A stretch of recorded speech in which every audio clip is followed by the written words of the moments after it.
আসসালামু আলাইকুম দর্শক, welcome back to my channel পান্নার পাকশালা।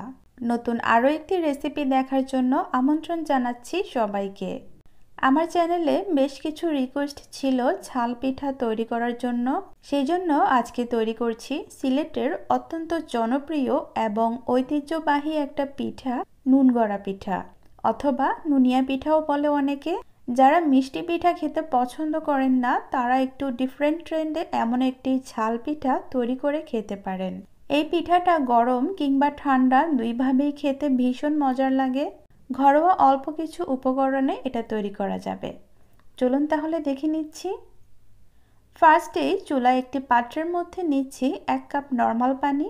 এর মধ্যে দিয়ে দিচ্ছি একটি কুচনো পেঁয়াজ এবং দিয়ে দিচ্ছি 2টি কাঁচামরিচ কুচি। মরিচটা অবশ্য যে যার স্বাদ বুঝে দিয়ে দিবেন কম বেশি করে। এবারে একটু নেড়েচেড়ে জাল করে নিচ্ছি পেঁয়াজটা এবং মরিচটা সেদ্ধ হয়ে সফট হয়ে আসার জন্য। যখন সামান্য একটু গরম হয়ে আসবে ওই পর্যায়ে দিয়ে দিচ্ছি 1 চা চামচ ভাজা জিরার গুঁড়ো, 1/2 চামচ হলুদের গুঁড়ো, 1/2 চামচ মরিচের গুঁড়ো, স্বাদ অনুযায়ী লবণ দিয়ে দিচ্ছি, আর দিচ্ছি আদা রসুনের পেস্ট 1/2 চামচ। এবারে সব কিছু একসাথে ভালো করে নেড়েচেড়ে মিশিয়ে নিয়ে একটু অপেক্ষা করছি পুরো মিশ্রণটার মধ্যে বলক চলে আসার আগ পর্যন্ত। দেখতে পাচ্ছেন পুরো মিশ্রণটার মধ্যে খুব ভালো করে একটা বলক চলে এসেছে। এই পর্যায়ে এখানে দিয়ে দিচ্ছি 1 কাপ শুকনো চালের গুঁড়ো। আপনারা ভেজা চালের গুঁড়িটাও নিতে পারেন, সেই ক্ষেত্রে চালের গুঁড়াটা সামান্য একটু বেশি লাগবে। আর শুকনো চালের 1 কাপ পানির জন্য কিন্তু 1 কাপ চালের গুঁড়াই এনাফ। এবারে আমি নেড়েচেড়ে ডোটি তৈরি করে নিচ্ছি। ডোটি যখন হয়ে আসতে শুরু করবে অর্থাৎ ডোটি চুলা থেকে নামানোর আগ মুহূর্তে দিয়ে দিচ্ছি ধনিয়া পাতা কুচি। এই পিঠার মধ্যে ধনিয়া পাতাটা দেওয়ার চেষ্টা করবেন, খুবই সুন্দর একটা ফ্লেভার আসে, খেতে খুবই মজার হয়। আর ধনিয়া পাতাটা অবশ্যই পরে দিবেন, তাহলে ধনিয়া পাতার কাঁচা ভাবটা দেখতে পিঠার মধ্যে খুবই ভালো লাগে। আমার এই ডোটি অলমোস্ট রেডি হয়ে গিয়েছে, দেখতেই পাচ্ছেন খুবই পারফেক্ট একটি ডো তৈরি হয়ে গিয়েছে। এবার আমি চুলা থেকে নামিয়ে অন্য একটি পাত্রের মধ্যে ট্রান্সফার করে নিচ্ছি। ডোটা ঢেলে নিয়ে 2 থেকে 3 মিনিট অপেক্ষা করেছি সামান্য একটু ঠান্ডা হয়ে আসা পর্যন্ত। দেন এর মধ্যে শুকনো চালের গুঁড়ো দিয়ে আমি ডোটাকে হাতের সাহায্যে খুব ভালো করে মুথে নিচ্ছি যতক্ষণ না স্মুথ হয়ে আসছে।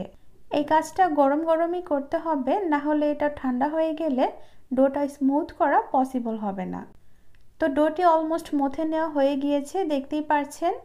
এবার ডোটাকে ভাগ করে নিয়ে আমি একটা রুটির মতো করে বেলে নিব। সামান্য একটু আটা দিয়ে আমি রুটিটাকে বেলে নিচ্ছি। রুটিটাকে খুব বেশি মোটা করে বেলে নিলে কিন্তু পিঠাগুলো খুব বেশি একটা ক্রিস্পি হবে না। এক্স্যাক্টলি আমরা পরোটা যেভাবে তৈরি করে নিই সেভাবে এটাকে বেলে নিতে হবে। এই তো দেখুন রুটিটা বেলে নেওয়া হয়ে গিয়েছে। নর্মালি নুন গড়া পিঠা কিন্তু বালিশের আকৃতিতে কেটে নেওয়া হয়। আমি একটা কৌটার ক্যাপ দিয়ে কেটে নিচ্ছি, তবে আপনারা আপনাদের পছন্দ মতো যে কোনো শেপ দিয়ে কেটে নিতে পারেন, এতে কোনো সমস্যা নেই।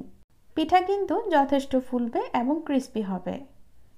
আমার প্রথম একটা রুটি দিয়ে এই কয়টা পিঠা কাটা হয়েছে, আর পিঠাটা আমি ছাড়িয়ে নিচ্ছি। সাইডের বাড়তি অংশগুলো আমি উঠিয়ে নিচ্ছি, আমি এগুলো ফেলে দিব না, আমি এগুলোকে আবার রুটি বানিয়ে কেটে পিঠা তৈরি করে নেব।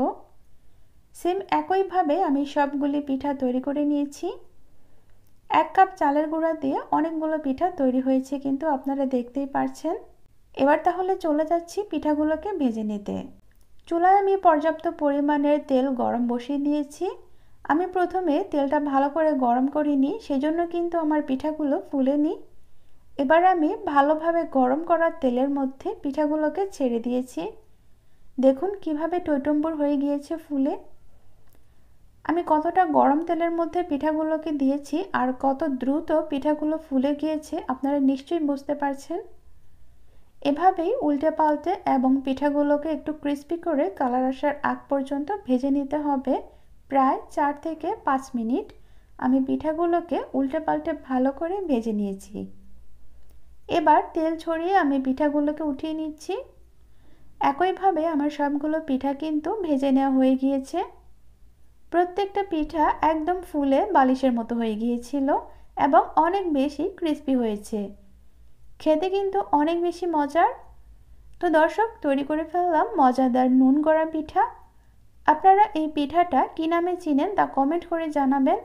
আর ভিডিওটি ভালো লাগলে লাইক কমেন্ট শেয়ার করতে একদমই ভুলবেন না। তো আজকের মতো বিদায় নিচ্ছি। সবাই ভালো থাকবেন, সুস্থ থাকবেন। আল্লাহ হাফেজ।